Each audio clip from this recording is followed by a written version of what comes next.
19th century, and leading to the close of the operation in 1972. But the history actually stretches back to the RAD concession when the first transaction actually happened on this property. So after all that, the mine was actually closed then on care maintenance since 1972 until Dallaglio then opened the doors once more in the year 2021. It has changed hands, of course, in between, but the major activities actually then resumed in 2020 when we opened and started cleaning up the shafts. We actually have several shafts which we inherited, and I'm also happy to say we have quite a rich library of information which we have also inherited from time when Rio Tinto was working, and some time in between when Delta Gold was also owning the operation and working on reviving the operation. So our first activity was actually open pit mining. We operated PLS pit and the Pickstone pit. Pickstone pit is just above the old mine, which was the Pickstone underground.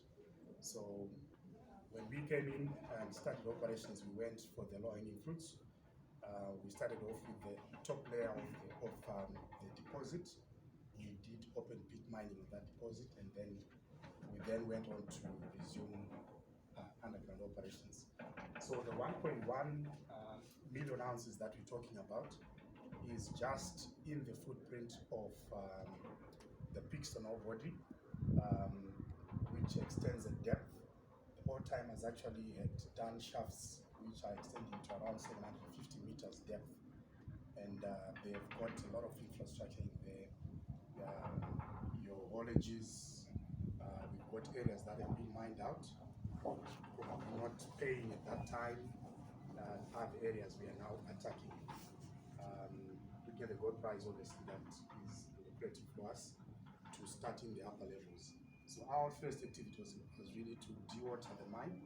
We had a flood in around 2021 when the whole mine was flooded to the brim, and we started dewatering that mine, going all the way down. We are now at 0.8 level, just around 250 meters depth, and that allowed us to start the first phase of the operation, which is our phase 1 underground operation. We started stripping the old timbers and all the old infrastructure which was there to resume the operations.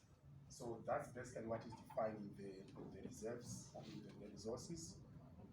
We already have some drilling machines which are underground to confirm the resource and also to extend it further. So at the moment, we are looking at a life up to around 2032 with the 1.1 million, and we look to increase that life as we go.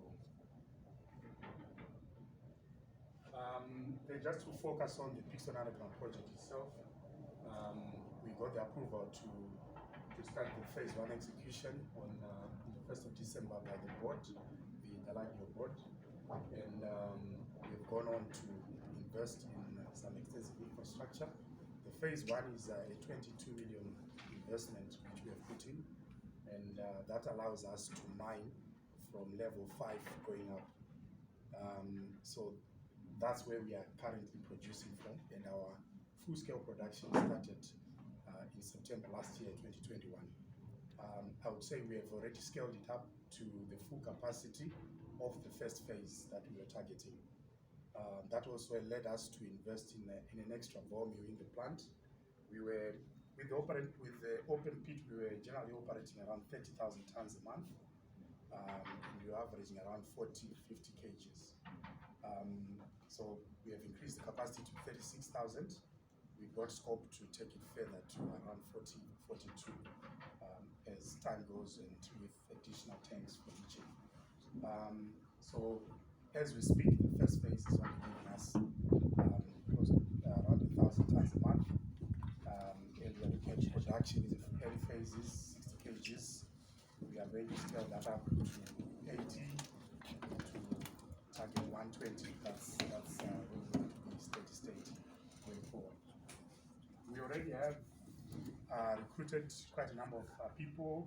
The first stage was the transition from open pit going into underground. So we had to transfer skills that we had from open pit